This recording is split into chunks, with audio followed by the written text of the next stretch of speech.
Good morning, students. I hope you and your family are fine and safe at home. Myself, Shruti, welcome you all in this virtual class. In the chemistry section, we have started chapter 3rd, metals and non-metals, and we were discussing the chemical properties of metals. Today, we are going to continue the same. Reaction of metals with non-metals. When metals react with non-metals, they lead to the formation of ionic compounds. Before discussing the formation of ionic compounds, let us consider the electronic configuration of few noble gases, some metals and non-metals. We are having noble gas elements helium, neon, argon, krypton. Helium is having atomic number 2, electronic configuration is 2.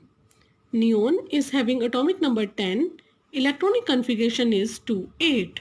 Argon having atomic number 18, electronic configuration is 2,8,8.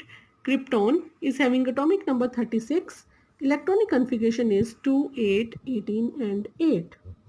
In case of metals, sodium having atomic number 11, electronic configuration is 2,8,1.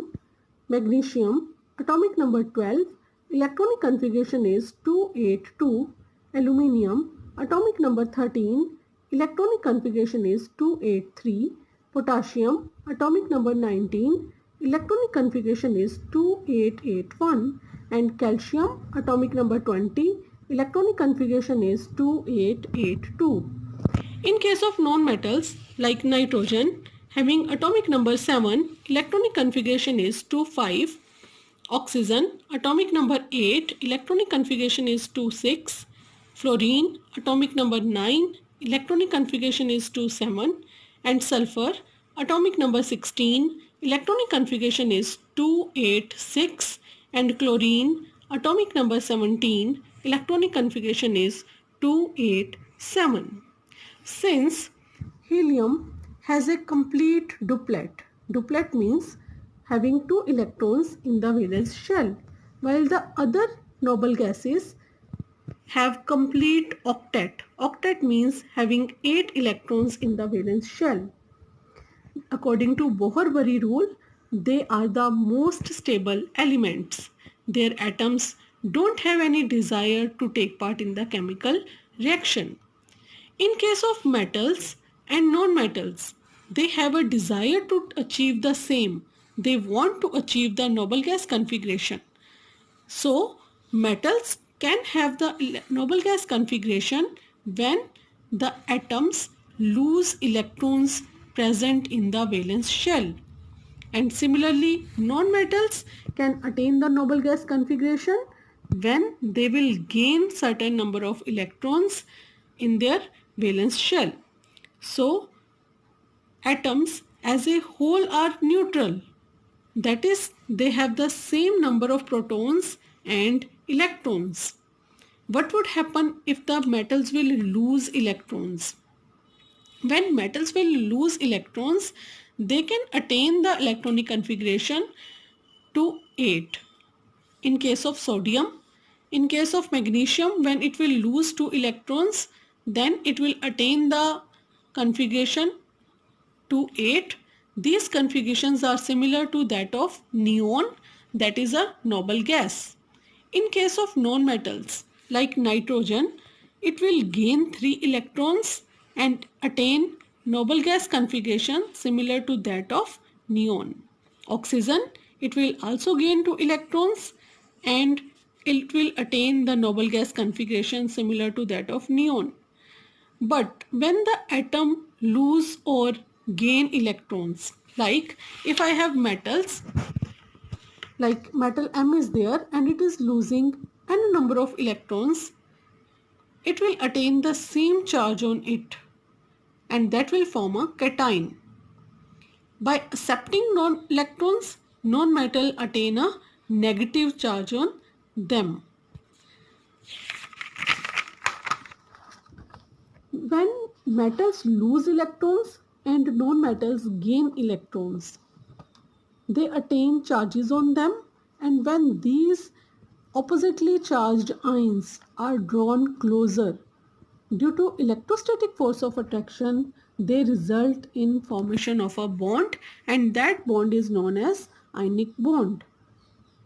It is also called as electrovalent bond. So, ionic bond is formed when there is a transfer of one electron or more electron from atoms of the metals to those of non-metals. The compounds which contain ionic bonds in their atoms are known as ionic or electrovalent compound. Let us explain through an example. We are having an example of ionic bond NaCl. Sodium is having atomic number 11 and its electronic configuration is 281. It can lose this electron. When it will lose this electron, it will develop a positive charge, Na positive. When chlorine having atomic number 17 and its electronic configuration is 287, it will gain one electron. Then what would happen? It will attain a negative charge. When these two charges are brought closer, just see through the diagrammatical representation. Sodium is having one valence electron. It can be represented like this with a dot. And chlorine is having 7 valence electron. I have represented like this. When sodium will transfer its electron to chlorine, what would happen? Sodium will attain a positive charge. At the same time, chlorine will attain a negative charge. These two charges will cancel out and there will be a formation of ionic bond between them and sodium chloride compound will be formed. Let us take another example. Na2O, that is sodium oxide.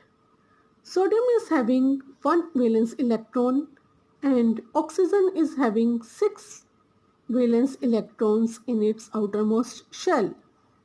Now oxygen needs 2 electrons to complete its octet, whereas one sodium can donate only 1 electron or it can transfer only 1 electron, but oxygen wants 2 electrons. So what would happen? We will consider 2 sodium atoms. Each sodium atom will donate 1 electron.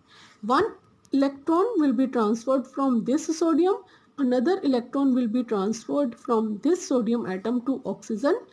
Then one charge will be developed on sodium atom, another will be developed on this sodium atom, and as a whole on oxygen there will be a 2 negative charge. This 2 negative charge will get cancelled out with these 2 positive charges and it will result in the formation of Na2O, that is sodium oxide compound. Let us consider another example, that is between calcium and fluorine. Calcium is having electronic configuration 2,8,8,2 and it has 2 electrons in its valence shell that can be represented like this. Whereas fluorine is having atomic number 9 and it has electronic configuration 2, 7 and we can represent these 7 electrons 1, 2, 3, 4, 5, 6, 7 like this. Fluorine needs 1 electron whereas calcium has a tendency to lose 2 electrons. What would happen? Calcium will transfer 1 electron to this fluorine and another electron to another fluorine. Then it will result in the formation of calcium 2 positive ion, that is cation having 2 positive charge on it, and each fluorine will have a -1 charge on it. These 2 negative charges will get cancelled with this +2 charge and it will lead to the formation of calcium fluoride compound, and that is an ionic compound. Now let us consider the properties of the ionic compound. First property is the physical state. The ionic compounds are solid and hard. Why they are solid and hard? Because of the strong attractive forces that are present between the molecules, and they are having high melting and boiling point. Why they are having high melting and boiling point?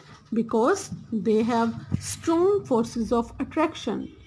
They have high melting and boiling point. And what about solubility? Ionic compounds are water soluble. Water helps in the separation of oppositely charged ions from these compounds, and this is known as dissociation. Dissociation means the breaking of the charges. When water is added to sodium chloride, Na positive and Cn negative ions are surrounded by water molecules, which is also carrying charge. Look at this figure now.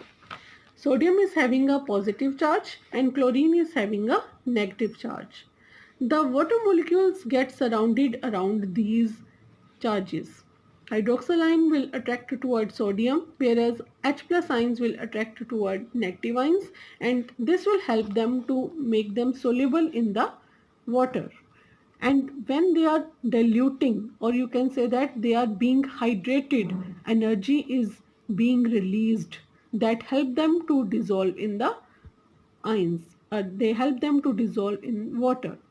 Ionic compounds are not soluble in kerosene or petrol because they don't dissociate into ions.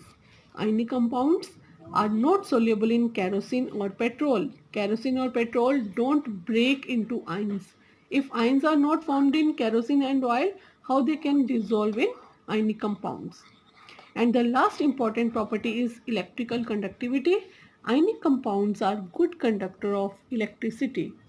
Why they are good conductor? Because they are having ions in them, and ions are the carrier of the charges. If ions will move, only then the electricity can flow. But one thing we have to keep in mind, that ions can move only in the molten state or in solution.